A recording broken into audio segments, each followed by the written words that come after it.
அது ஆரம்பிச்சிருச்சு.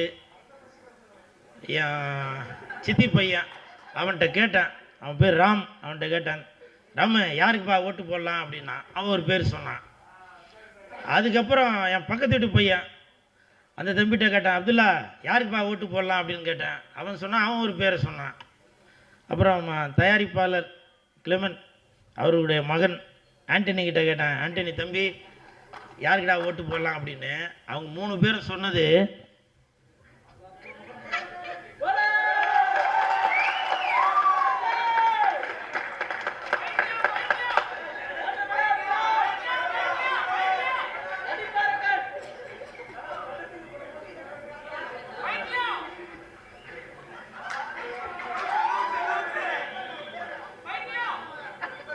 இதே மாதிரி தான்.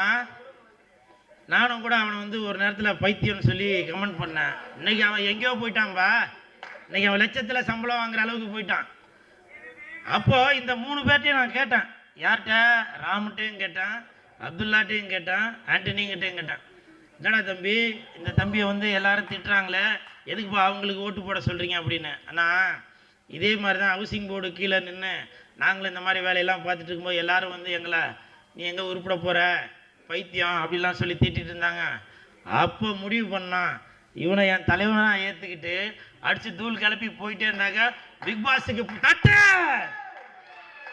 பாஸுக்கு போன மாதிரி இதுவும் இந்த படமும் நல்ல பெரிய ஒரு பாக்ஸ் ஆஃபுக்கு போவோம் அப்படின்னு சொல்லி சொன்னாங்க. இதுதாங்க உண்மை. ஏன்னா ஒருத்தங்களுக்கு ஒரு கருத்து இருக்கும். நம்ம அதை வச்சு அவர் நல்லவரா கெட்டவரான்னு முடிவு பண்ண முடியாது. ஆனால் இன்னைக்கு சொல்கிறேன், அந்த பிக் பாஸில் அந்த தம்பி ஒன்று யார் இப்போ வாட்டர்மெலனு ஒன்று வின்னர் ஆவான், இல்லை ரன்னர் ஆவான். நீங்கள் வேணால் வெயிட் பண்ணி பாருங்க. ஏன்னா அவன் வந்து முடிவு பண்ணிட்டான், நம்மளை வந்து எவ்வளோ தான் திட்டினாலும் திட்ட திண்டுக்கல் குட்ட